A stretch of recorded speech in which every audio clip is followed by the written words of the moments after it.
I'm going to start it, and you can just say, Oh, so we're recording right now. My name is so-and-so, woo! My name is so-and-so, and my literacy narrative is about. Okay.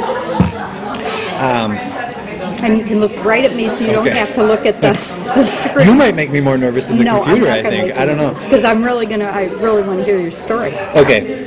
Is it okay if I chew on something? Yes, you can chew on something. No, I'm totally an oral fixated guy. No. Okay.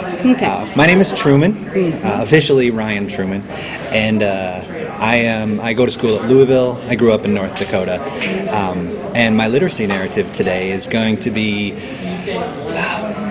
most basically about how I sort of came to realize that words were powerful. Words were almost magic.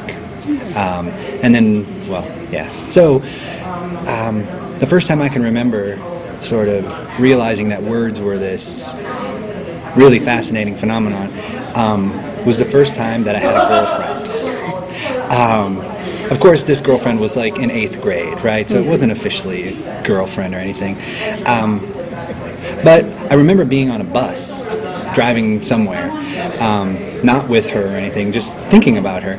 And I have this tendency to obsess about things. You probably know this already. And so what I said her name. Her name was Elise, right? I mean, a beautiful name for a first girlfriend, right? And I said, Elise, Elise, Elise. And I said it over and over until all of a sudden the word sort of emptied out of its meaning, right? And it became just a sound. Have you ever done that? You repeat a word until you start to say the word and it has no meaning anymore? It's just this weird, abstract sound. And that's what happened. And, you know, I had always thought of words as being directly attached to a thing, and at some point the word became just the word detached from the thing. And that's when I realized sort of, wait, words, there's like meaning involved here. This is a really powerful, interesting thing, rather than something I had always just taken for granted. And at this point, I had forgotten thinking about Elise, the person, right? When it got really interesting is when I stopped thinking about the girl, right? So maybe that's some sort of metaphor for my life or something.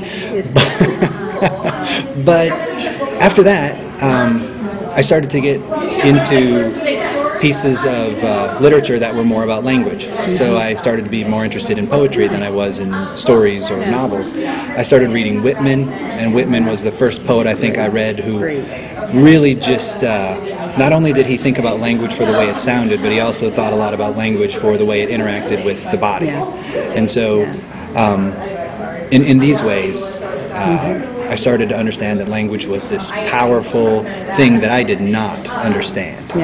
But I did understand that there was something that I didn't understand, if that makes any sense. And ever since then, I've just been completely fascinated. That's cool. That's a very cool story, Ryan. So you can stop that